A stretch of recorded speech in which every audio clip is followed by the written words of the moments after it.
Chiquillos, chiquillas, espero que estén muy bien, al igual que yo, muy expectante de comenzar en lo que sería este tema del proyecto PAES ligado ya a la parte de las ciencias, el cual vamos a abordar con algunos contenidos relacionados a la química.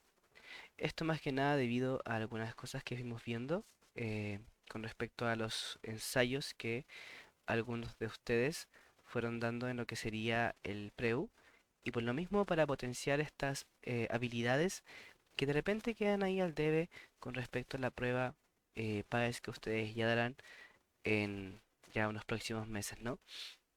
Para eso les tengo aquí un PPT acá, en donde usted está viendo acá lo que sería el proyecto PAES como tal, el cual va a ser separado en 9 clases. Hoy día sería la primera clase, estructura atómica, dirigida por mí evidentemente, y siempre va a estar el logo ahí presente recordándonos que somos parte de esta gran comunidad, ¿no?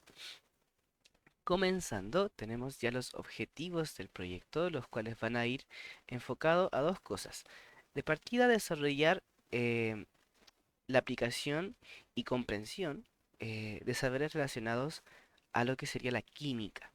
La química, como bien usted sabrá, no hay un diferencial en el colegio de química. Lo que ustedes han visto de química y lo que sabrán será de cursos de primero, segundo medio, un poco de séptimo, octavo, también se aborda, pero en general ya en tercero y cuarto medio la química, al menos en lo que es ciencias para la ciudadanía, se deja muy al debe, aun cuando igual se trabaja con estos conocimientos, ¿no? Por eso vamos a abordar un poco de esto para que usted se vaya preparado y preparada para lo que sería ya la PAES, en la cual evidentemente, independiente si usted elige el electivo de biología o física, química va a aparecer ahí para em, verificar qué ha aprendido usted durante estos valiosos años de colegio, ¿no? Y evidentemente estas clases van a ser potenciadas, el contenido de ellas, a través de diversos ensayos que se van a hacer clase a clase. Son ensayos bien acotados de 20 preguntas, los cuales, como bien usted sabrá, en la mañana tenemos la cátedra, que es la que usted está viendo ahora, para luego pasar a la parte del ensayo, luego de su recreo, y de vuelta del segundo recreo ya vendría la parte de la retroalimentación en la cual yo voy a estar para retroalimentar el mini ensayo que ustedes realizaron. Siguiendo, tenemos los ejes principales del contenido. Tenemos tres ejes que son focales en lo que es la química evaluada en la PAES. Estructura atómica, en donde usted aquí está viendo los átomos, que vamos a abordar realmente qué es un átomo, cómo se fueron descubriendo, cómo se fueron planteando, para luego pasar a estructuras, perdón, partículas subatómicas, como puede ser el protón, el electrón, neutrón, vamos a ir viendo algunas de ellas. También, evidentemente, información referente a la tabla periódica con algunos elementos, súper importante igual verificar eso. También el tema de mezclas, mezclas y procesos de separación de mezclas también, evidentemente. Luego pasaríamos a lo que sería la química orgánica, en donde tenemos el tema de uno de los elementos más importantes de la tabla periódica, que es el carbono. El carbono es esencial, chiquillos, para lo que sería la vida, más no siempre hay que asociarlo a este carácter. No, ¿con esto a qué me refiero? No es que todo lo que tenga carbono tiene vida, no es siempre así. Muchas veces se considera así y hay que tener mucho cuidado para que no surjan esas confusiones. También tenemos algunos compuestos relacionados ya a estructuras orgánicas que están, por ejemplo, en nuestro cuerpo, y indagar un poco en ese tipo de cosas para que usted vaya bien preparado, ligándolo con ya lo que va la nomenclatura orgánica, que es meramente como ponerle nombre a estas cosas, ¿no? También temas de fórmulas que vamos a ir viendo, fórmulas empíricas que van relacionadas a cómo se construyen este tipo de compuestos, dándole sentido, evidentemente, a cómo van reaccionando entre sí, ¿no? Y por último tenemos el tema de reacciones químicas y estequiometría. Con esto, aquí entran ya saberes relacionados de partida a lo que serían las propiedades de concentración, el tema de unidades de concentración, moralidad, molalidad, porcentaje masa-masa, porcentaje masa-volumen, son algunos que vamos a ir conociendo, o bueno, recordando, mejor dicho, porque son saberes que usted tuvo que haber visto previamente, pero que nunca está de más el volver a darles una pincelada, ¿no? Siguiendo tenemos ya el tema de lo que sería eh, el tema de lo relacionado a sustancias puras y compuestos, ligándolo también a lo que sería el tema de las mezclas, pero ya abordándolo por el tema de la solubilidad y cómo de repente hay sustancias que no son solubles en otras. Con esto de solubilidad, tal vez no lo recuerde mucho, pero vamos a ir viéndolo para que usted lo comprenda y pueda recordarlo y así se vaya fresquito para dar la prueba. Em, y por último, lo que son algunas leyes importantes relacionadas a estos saberes. Es crucial que abordemos sobre algunas leyes que están ahí en la química y que son importantes para entenderla en su gran amplitud, comprendiendo a qué apuntan estas leyes, ¿no?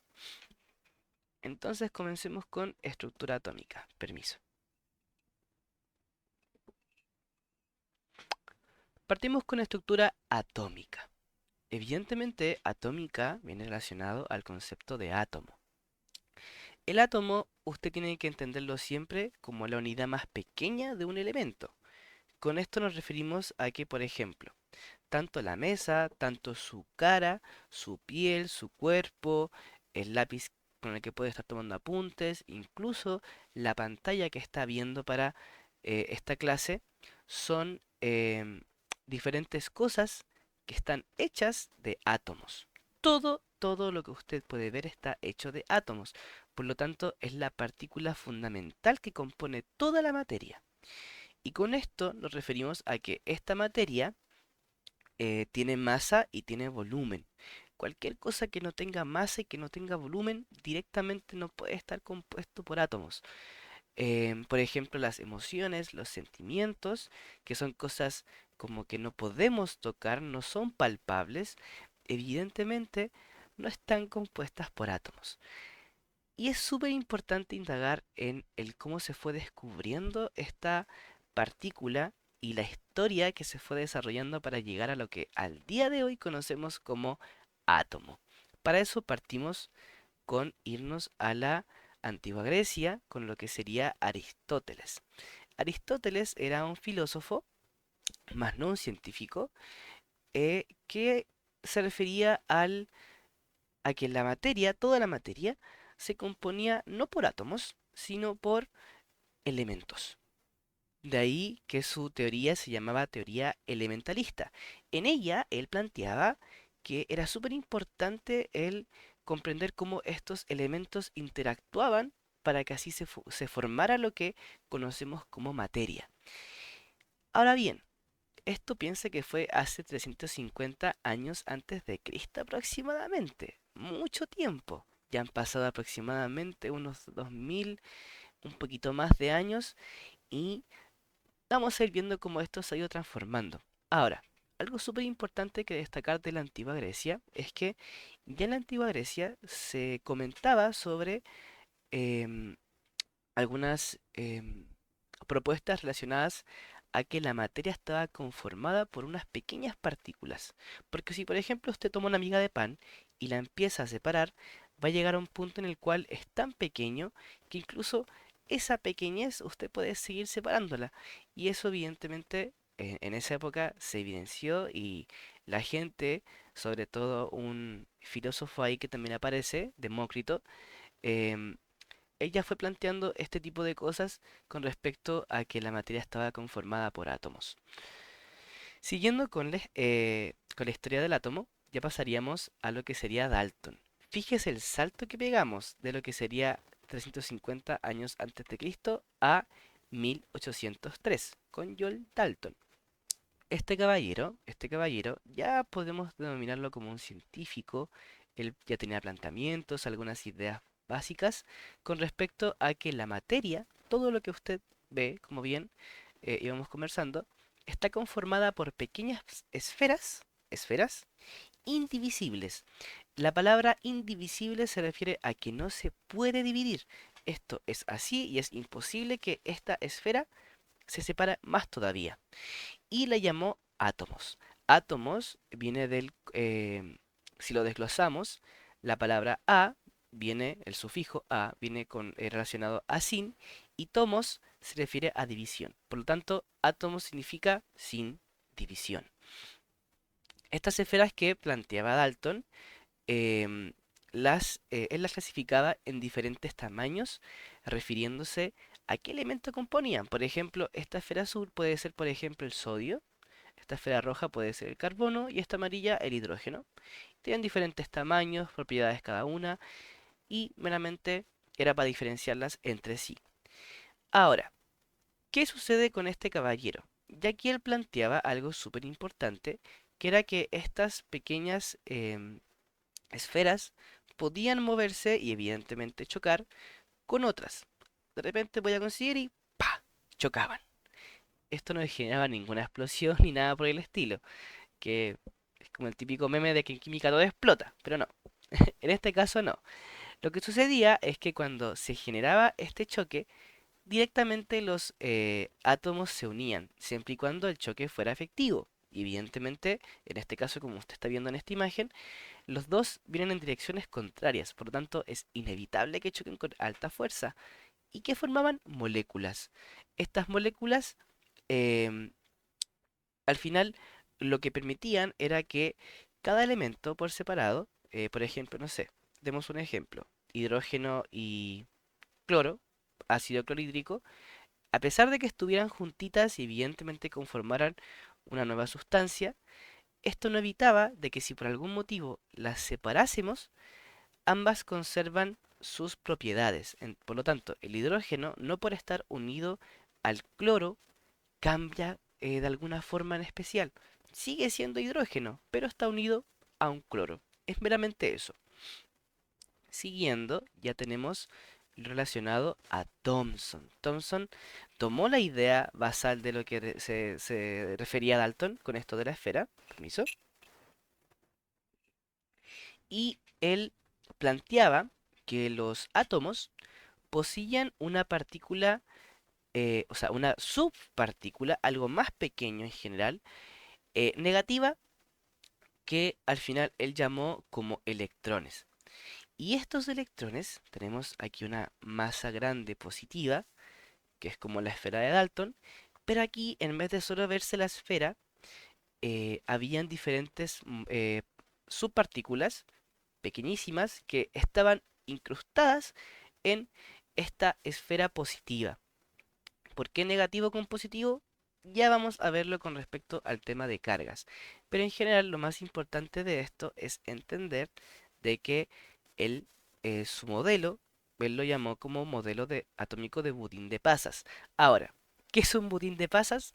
La verdad es que al día de hoy lo he investigado y es meramente un postre bien conocido allá por algunos países más de Europa, pero es lo mismo que decir, por ejemplo, un pan de Pascua. El pan de Pascua es una masa, una masita, que tiene em, en algunos casos fruta confitada, no me gusta a mí particularmente, pero también puede tener diferentes cosas, por ejemplo, como frutos secos o otros agregados que quiera colocarle al pan de Pascua. Pero en general, lo importante de acá es que si, por ejemplo, usted corta el pan de Pascua, a pesar de que ya por fuera se puede ver que tiene incrustadas ciertas nueces o fruta confitada, al interior también hay. Y es súper importante eso, porque en el modelo atómico del budín de pasas pasa exactamente lo mismo. Aquí no vemos, pero también están por aquí adentro, al interior, cargas negativas. Ahora, ¿cómo es que Thomson se logró llegar a todo esto? Muy sencillo, con lo que vamos a ver a continuación. Voy a cambiar la pantalla, permiso. Así.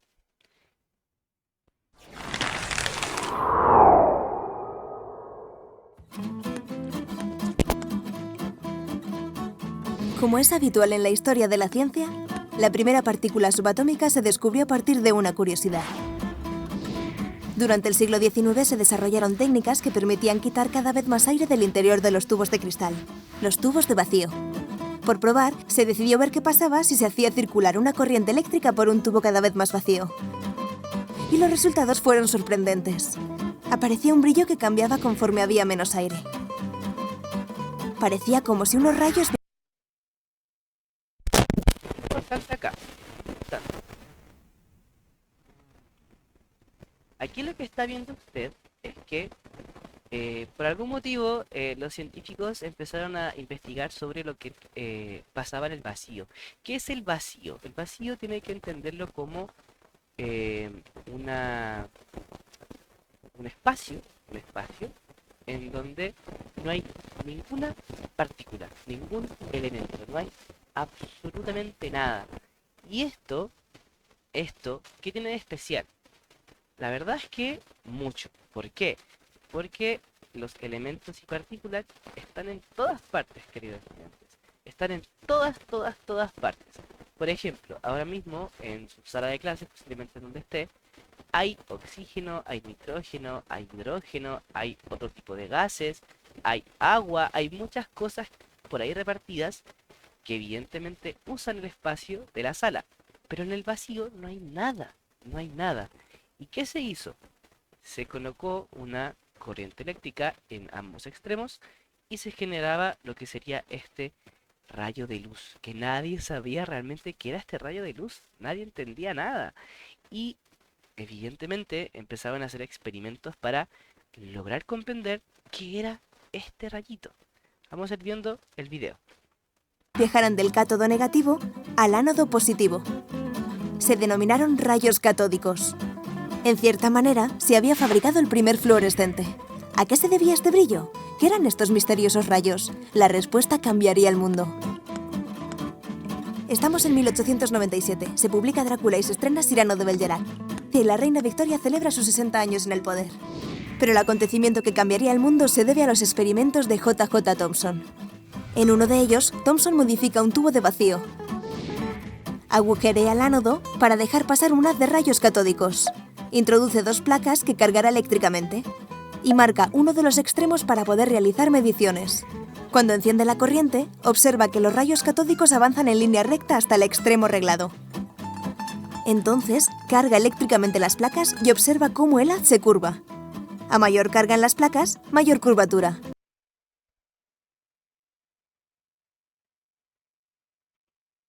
Súper importante lo que usted está viendo en este momento. De partida hay que entender que Thomson fue el primer científico en aplicar lo que sería el método de la experimentación para poder hacer esto. Porque, por ejemplo, Dalton, el científico anterior, realmente él solo explicó de que estaban estas formas esféricas y que así de sencillo era. ¿Hay esferas? Sencillo. Chao. Pero en cambio, Thomson, él ya hizo un experimento para ir comprobando qué pasaba acá con respecto a lo que serían los elementos químicos. ¿Y qué fue lo que él vio? De partida es lo mismo que conversamos antes. Un tubo de vacío, se genera la luz y evidentemente esto pasa desde el extremo hasta el otro. Pero él colocó acá, modificando evidentemente el tubo, una parte de carga positiva y una parte de carga negativa. En esta parte de carga positiva, como usted está viendo, algo sucede que este haz se ve como curvado, como atraído hacia esta parte positiva. Y ahora, súper importante este planteamiento.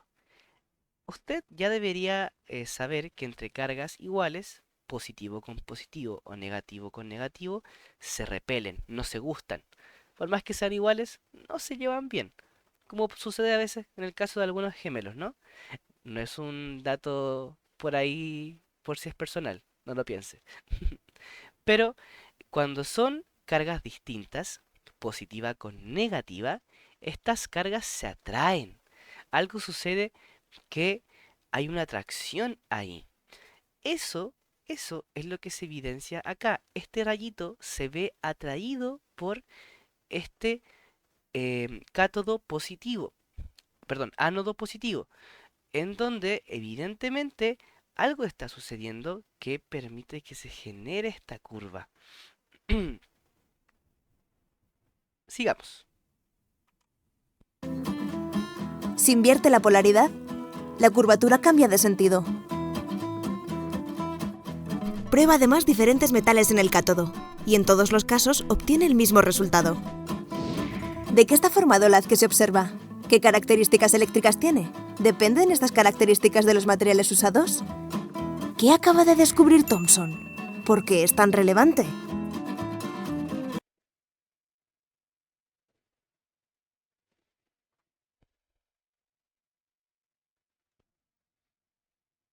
Bien. Entonces, para que sigamos con esto, Thomson, evidentemente, lo que descubrió fue esta subpartícula negativa. ¿Por qué? Porque si este rayito, se ve atraído hacia lo positivo, es porque evidentemente algo sucede con este rayito que permite que sea atraído hacia lo positivo.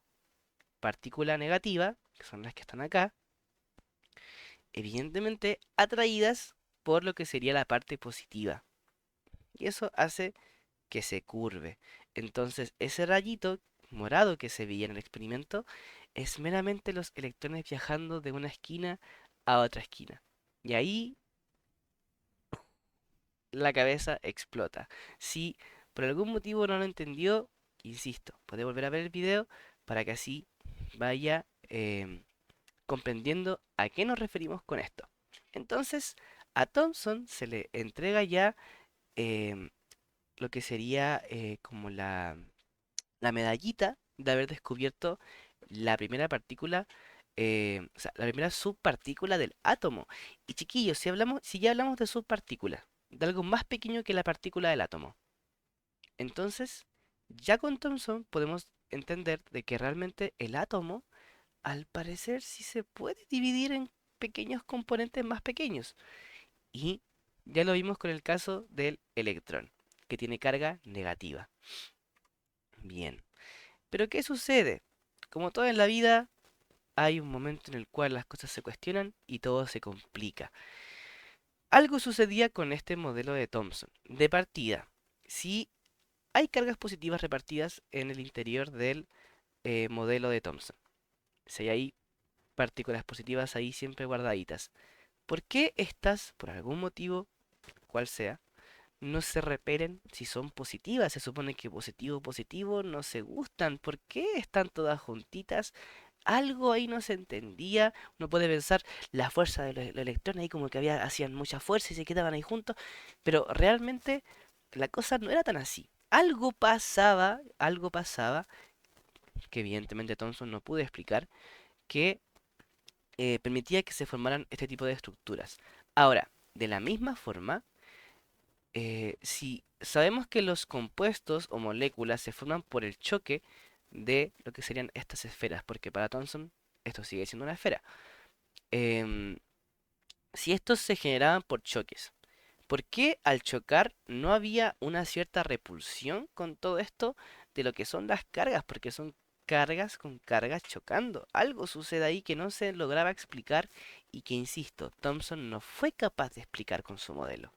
Por lo tanto, llegó el siguiente, que es conocido como Rutherford. Tenemos a Thomson, tenemos a Rutherford. Ellos dos fueron muy contemporáneos, de hecho eran rivales de todo esto que estaba sucediendo. De partida, Thomson, Thomson seguía defendiendo que su idea era la, la que más explicaba este tema de los átomos, porque hablaba ya que tenían cargas, todo era de manera bien equitativa, no había problema, todo se entendía, pero Rutherford, la verdad es que lo vio y dijo, pero es que siento que algo te falta, porque no es tanto como tú lo dices, algo sucede acá. Y aquí viene con lo que sería un experimento que él realizó, que es el experimento en donde dos de sus estudiantes, eh, Marsden y Gersgen, sí, sí, sí, em, ellos lo que hicieron fue colocar una maquinita que lanzaba partículas positivas, partículas alfa. Piénsenlo más que nada como una pistolita, una pistola que va disparando hacia una lámina de oro que se encuentra en el centro, rodeada por lo que sería una pantalla que permitía que al momento de que saliera esta partícula alfa, eh, o sea que esta partícula, por ejemplo, viajaba, y si de repente se desviaba por X motivo, iba a quedar la marquita. Por lo tanto, se podía ver si quedaban marcas o no quedaban marcas con respecto al paso de la partícula por la lámina delgada de oro. Ahora, ¿qué sucedía acá?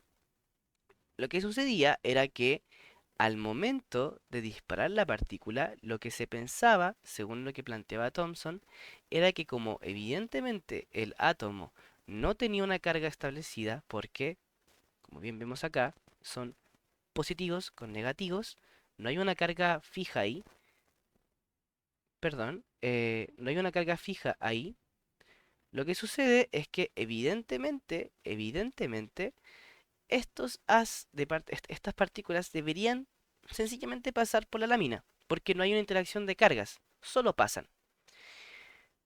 Pero ¿qué pasó?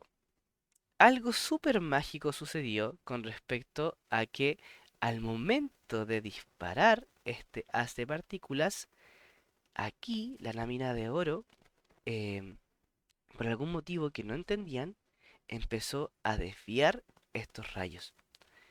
Y aquí la cosa explotó nuevamente. ¿Por qué se desvían? ¿Qué hay aquí en la lámina de oro que permite que se desvíen? Y aquí ya vamos a la segunda parte de la clase. Permiso. Acá.